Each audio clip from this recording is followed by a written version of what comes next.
Ayun guys, ang next destination natin ay kay Labne. Ayan guys ha, makita nyo yung sarap ko. Pag pumunta kayo ng kay Labne, ito yung makita nyo yung view dito.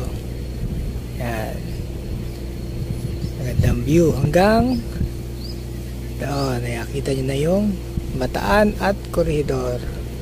So ito guys yung ating next destination. Yan, walang mga unggoy ngayon kasi maaga pa. Sa nabago dito guys, lagyan ng tali. Yan, siguro bawal pumasok dyan, no? Pero nilinis siya.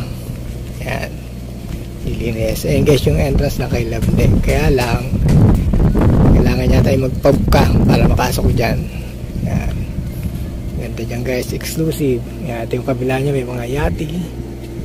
Yan, siguro nirerentahan yan o kaya merong may-ari tapos maglalayag sila doon. Yan, explore nila itong ano, tawag dito, palibot ito kasi yung island ng Bataan. Dito naman nasugbo. Ayan guys ha, yung ating next destination. Tapos lipat tayo sa tunnel.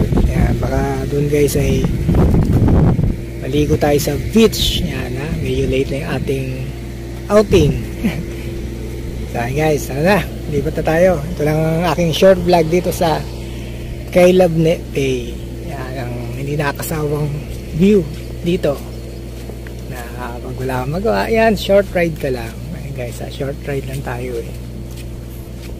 Okay guys, next destination.